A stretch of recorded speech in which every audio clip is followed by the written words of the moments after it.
What's up, folks? David Soto Jr. here, and this is the David Soto Jr. podcast.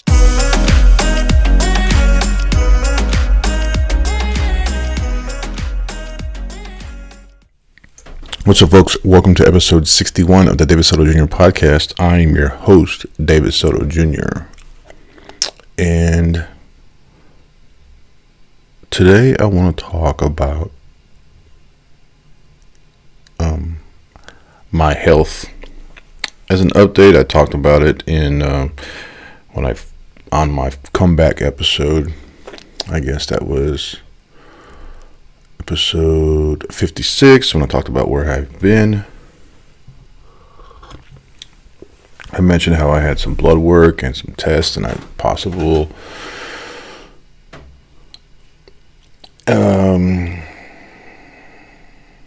autoimmune disease, blah, blah, blah. Well,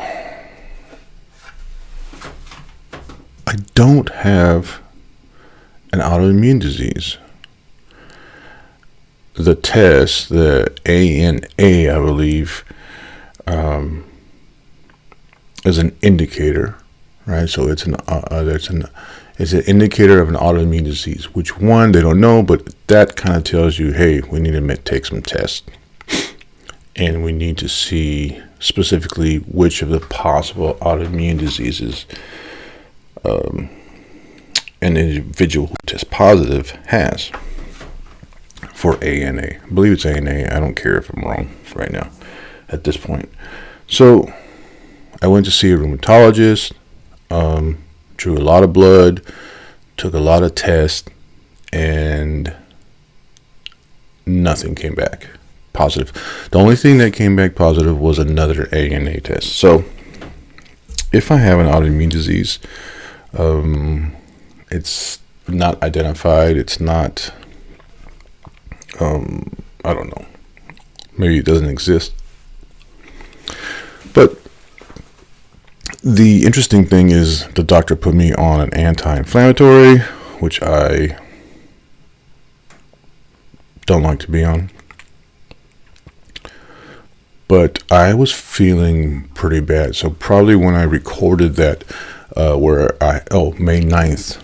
So probably in May 9th, I was feeling pretty poorly as far as just aches and in pain. And by the time I saw the rheumatologist, I felt even worse. So to take the 15 milligram of this NSAID and wake up the next morning and feel, or like within a day or two, feel better, I have to say, well, that I'd rather take it than not. Of course, with it being pharmaceutical, do I want to be on a pharmaceutical for so long? Blah blah blah blah. Do I say that a lot? Blah blah blah blah.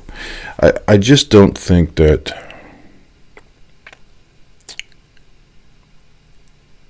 Well, I've put worse things in my body. Oh, should we talk about the vaccine?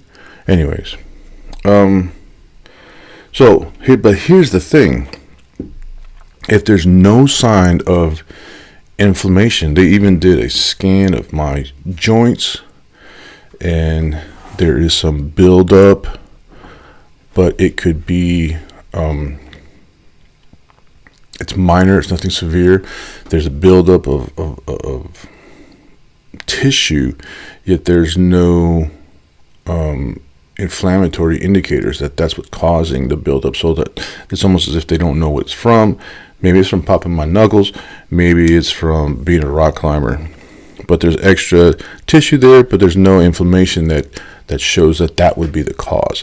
There's really no signs of inflammation in my body that they have seen, with the exception of the fact that they put me on an anti-inflammatory. And the anti-inflammatory made me feel better. Well, maybe that's why they didn't find any, but they drew blood before they even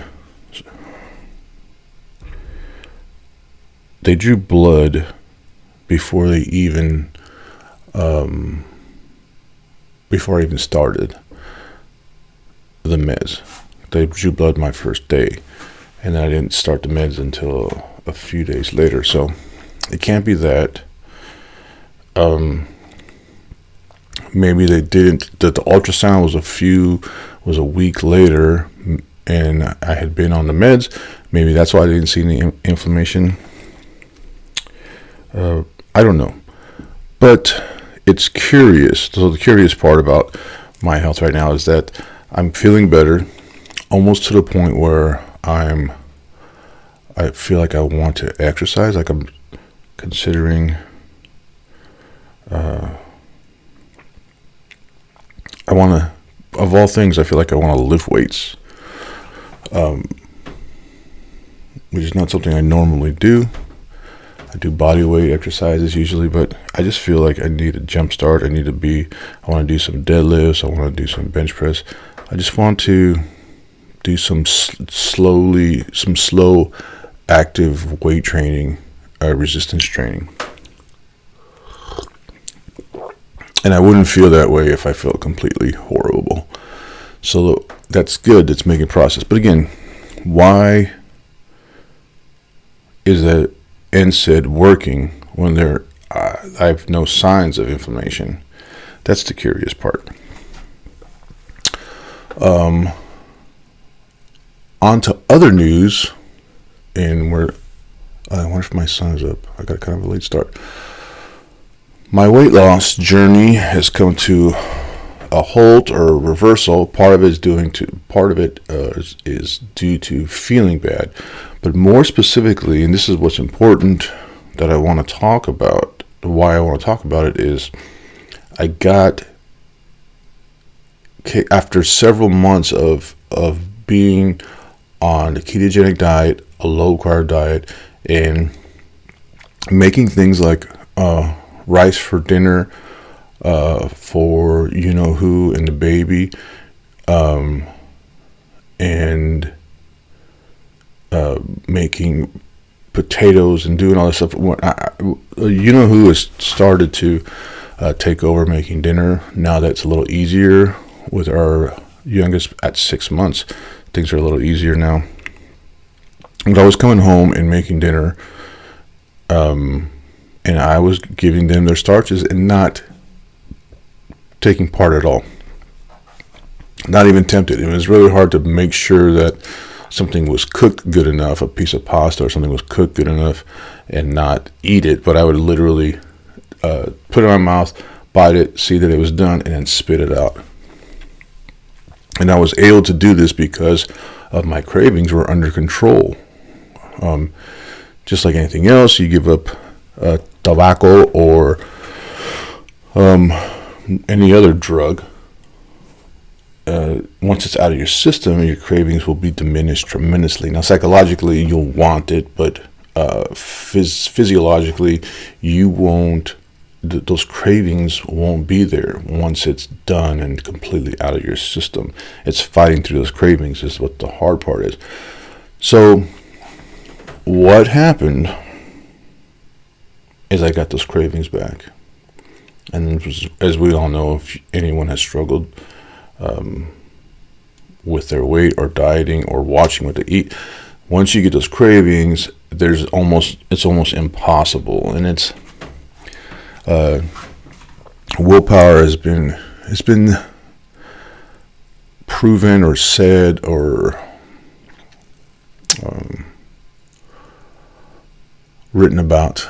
I don't know, but willpower is finite, or willpower is limited, right? So once you use it all up, you don't have any more. So for people who think that, you just have to dig down deep and use your willpower, when that's out, when you run out of it, there's nothing you can do, and you're going to give in. So you want to, just like drug addicts do, and seriously, sugar is there's a lot of debate on whether calling it an addiction or not, but it fine, let's not call it an addiction, but kicking it is the same thing. You go through the same thing. You go through withdrawals. You go through cravings. Your body wants it. And the only way to get away from it really is to not ingest any. And those cravings are gone. And so many times in my adult life, I've kicked the sugar habit only to be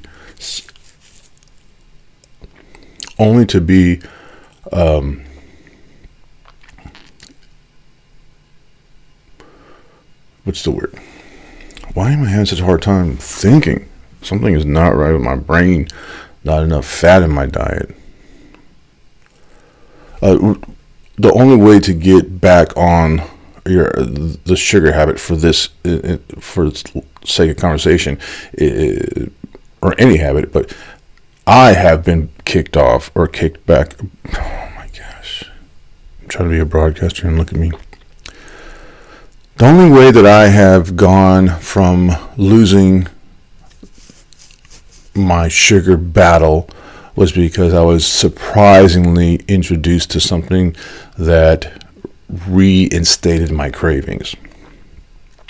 And the first time this ever happened to me, it was because I was trying to be even more healthy. I felt great, looked great. It was not in the best shape of my life, but I felt pretty good.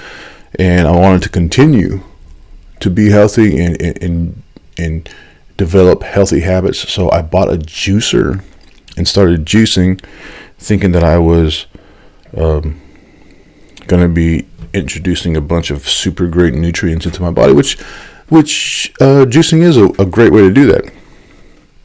The problem is how much juice from fruit I was consuming. Of course, fruit juice tastes better than asparagus juice. So I started juicing like an entire bag of apples and drinking it, and carrot juice and apple juice and orange. It was just too much sugar is basically what happened. Kicked me out. Next thing I know, I can't look at a cookie at a coffee shop and not get it. And it was over. So it makes sense, right? You introduce a lot of sugar, like a lot of sugar. When you're talking about drinking a fruit juice, you're introducing a lot of sugar. A bag of small apples, I would juice an entire bag and drink that in one sitting. If I were to eat that, I would have to eat an entire bag of apples to get that same amount of sugar. No way that I would sit down and just eat I would eat one apple, right? If they were small, maybe I would eat two. That's also how much sugar I would get. One apple's worth of sugar. In this case, I would get like an entire bag's worth of sugar into my body within just a few minutes. That was not good.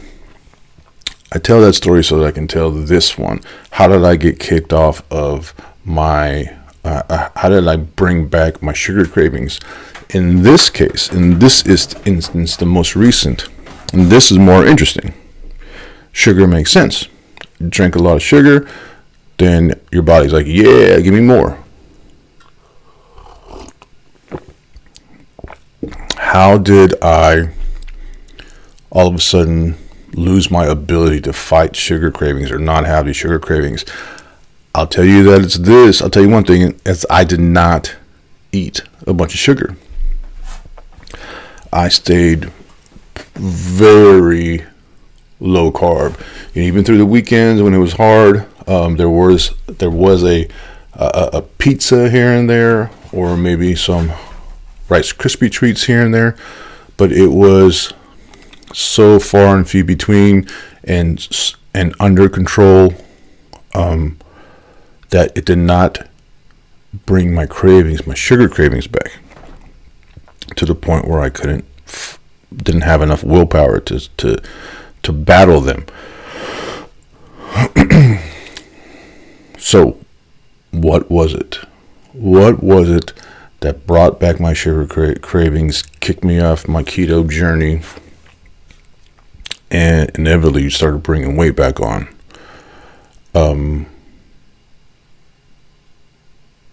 It was stevia.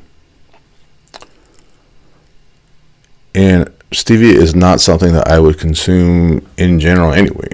I don't like the taste of it. I wouldn't do it. I wouldn't buy any. I wouldn't have any little packets. I wouldn't put, it's just gross. And I hate the taste of artificial sweetener. I don't care if it's supposed to be natural. Who cares?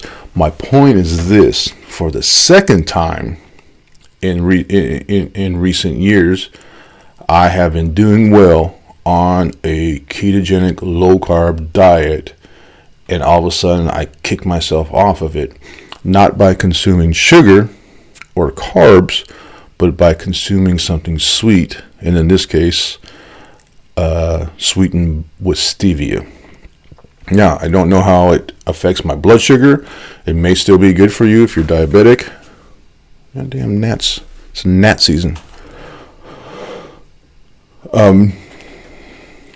So maybe it does. Maybe it won't raise your blood sugar, but the thing that it will definitely do is trick your body into thinking you're eating sugar and then want more of it, to the point where you'll run out of your willpower and you'll cave. And then once you cave, it cascades and goes down from there.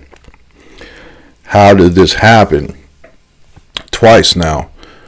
I bought a supplement that I assumed would be slightly flavored, and it was extremely flavored, and my tight ass won't return it or throw it away, or I guess you can't return it when you open it, right, and eat some of it. But I won't throw it away. I won't get rid of it. I think, well, I'll just have to suck it up and consume this while it's here. Next time I'll get the unflavored portion or unflavored option. So if you've done ketosis before, you may have suffered leg cramps, muscle cramps at night. That is due to your high frequent urination. Also, the signal that tells your body to absorb these minerals is not fired off. Not 100% on the science here, but I did do some reading and find that basically you're peeing out your minerals when you're in the low carb diet. So, you need to replenish. And it's very similar to being dehydrated and out there hiking. When I was hiking and I got like these crippling leg cramps with every step. It was on a very dangerous hike that I went on and I shouldn't have. And I sweated my ass off and lost a lot of minerals. Same things happening in ketosis. So what I ended up doing is doing some reading and finding that there's stuff, they even specifically call it keto stuff, but it's just minerals, right? It's just minerals. You add it to your water, you drink it. Well, a couple years ago, I got orange flavor. I think, hey, why not orange flavor?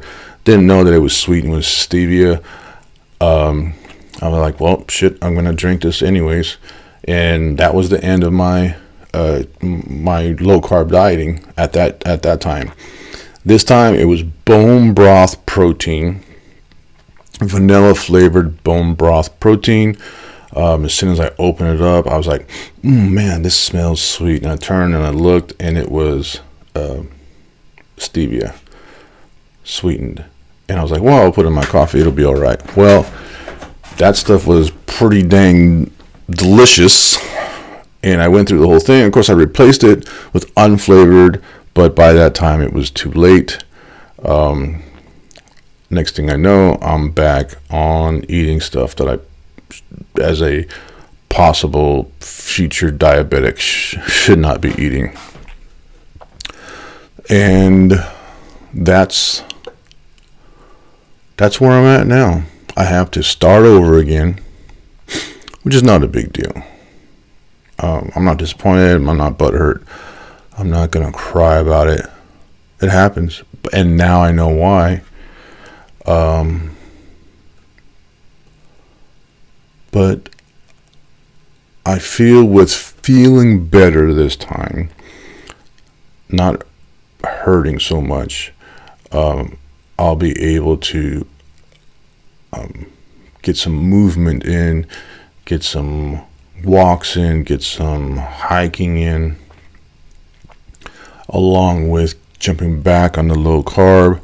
I think I may see some progress. The key, I think, again, is feeling well, feeling better enough to be active. Fatigue is still an issue. I still am super sleepy, trying to figure that out. But in the meantime, I am at least feeling better. Back on the weight loss journey after, I'm waiting for my meat to come in. I bought a half a cow, and to have freezers full of steak. I might try some super intense bone broth fasting and carnivore diet. Not really. From the people that I listen to or talk to, they said it's not necessary unless it's an extreme case, and I think this may be it. But I want to fill my body with nutrients because I want to feel better. This is going to result in, I don't want to have to take meds. I want to get my omega-3s up. And I want to lose weight. This whole inflammation thing is really throwing me off. But anyways, it's Father's Day, folks. I think I got a baby upstairs crying. So I am going to sign off. I appreciate you tuning in. And find me on Twitter at David Soto Jr. David E. Soto Jr. I had to add the E because some other fool took it. At David E. Soto Jr. on Instagram, on Twitter, and find me on Amazon. Links will be in the show notes. Okay, thank you. Bye.